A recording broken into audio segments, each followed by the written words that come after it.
stocks on our radar today. Puneet here to break down those numbers. Puneet, what's on your radar?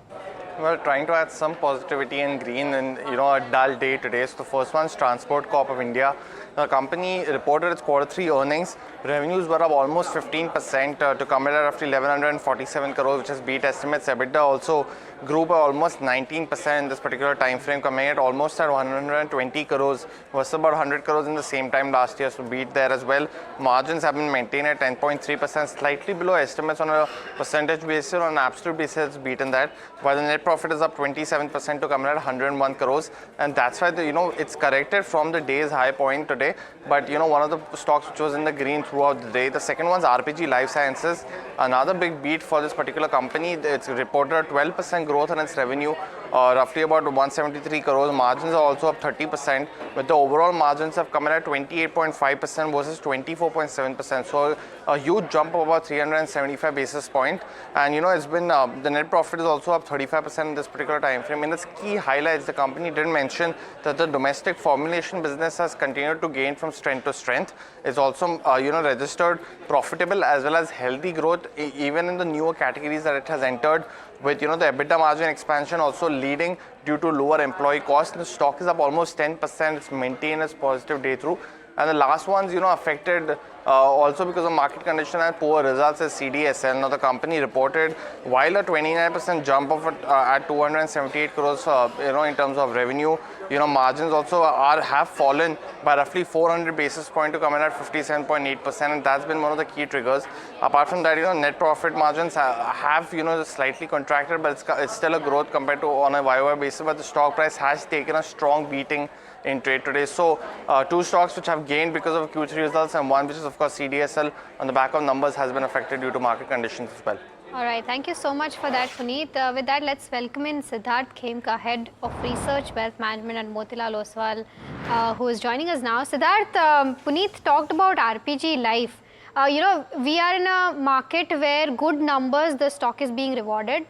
With of course low valuations, but a slight miss in terms of earnings, the stock is getting hammered, and how? But with respect to RPG specifically, if you've had the chance to see the numbers, how do you read them?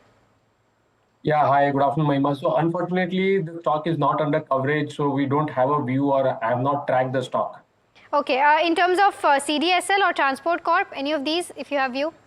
Yes, definitely. So if you look at CDSL, something as you rightly highlighted, in this market, even a slightest of miss is getting punished sharply from the market, and CDSL numbers were clearly below expectations. So that kind of impacted the stock. The outlook from here, I think, again, if you look at from the long-term story, the demand for businesses like CDSL, the number of demat accounts, the number of transactions, that would continue to go up. But at this time, I think there is a clear 20% miss in terms of PAT for Q3. And overall, I think they continue to invest in technology for future growth. However, at these valuations, I think the margin room for error is less, and hence we believe one should remain neutral given the sharp run-up in the stock that has happened and the slower pace of growth. So even if we are expecting a 30% CAGR over the next 2 years, I think the valuation multiple at about 45 times on a forward earning basis does not leave much room for upside, is what we believe. Let's also pull up Shakti Pumps. The numbers were good, Harsh. I mean, revenue up 31%, margins have improved so much. Even the net profit was, 3 times of what it was YOY, but it's been locked in lower circuit since the start of trade. Siddharth, do you have a coverage on this particular counter? No, Mahima, unfortunately, again, we don't with Shakti Pumps. Okay, Heyman, on the chart, Shakti Pump did see a lot of momentum, but today it's locked in lower circuit. Mahima, the way I see it, over the last, maybe in May 23, we are in Jan 25, Mahima. Stock has moved from, obviously, adjusted for bonuses and everything. Stock has moved from a low of 67 to 1387. I mean, the laws of gravity have to catch up, and that's what is happening. What we saw was a recovery from near 1000 levels to 1200, Mahima. But it was a corrective bounce, not a rally.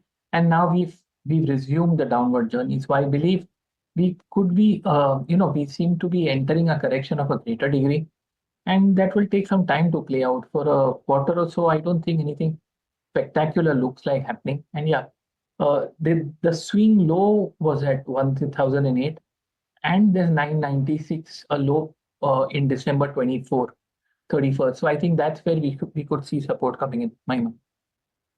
Okay, Siddharth, if I can, and while we are at it, we also have Indian Oil's numbers flashing at the bottom of your screen, 3.5% lower on the stock, and the stock inching more towards the red. If we pull up the intraday chart, you'll likely see that profit at 2874 crore, and we'll quickly get you better perspective on that as those numbers start to trickle through. But Siddharth, if I can come to you very quickly with regard to IT, it's been the big loser in trade today. Is this that opportunity to buy? Yeah, Harsh, I think even we're trying to understand the reasons for the sharp fall. There could be many. I think one of the biggest reason could be what China has unveiled over the weekend. DeepSeek, the new AI, you can say, module that they have launched. That raises a lot of question whether the future spending on the IT side, where they will be divert towards China, and China, as we know, is not an open economy for Indian companies. I think there's a lot of ifs and buts, but as we see, some of the companies, they have come out with good numbers. Some of them have definitely highlighted that the exit run rate for FY25, that is Q4, could be weak. So I would suggest that it is better to wait for one more quarter. There are also a lot of challenges in terms of what Donald Trump could do in terms of the H-1B visas. There is not much clarity, and whenever that news flows comes, I think again that could be negative for the sector. So while yes, the valuations for some of the companies are good, but if you look at companies like Coforge, Persistent, which came out very strong numbers, they are strong in this market. I think there the opportunity could be much better compared to some of the large cap names where they are more prone to the global changes in terms of how things would go from here on. I think there we would wait for one more quarter for clarity to emerge and maybe then start accumulating. Indian Oil numbers flashing on your screen.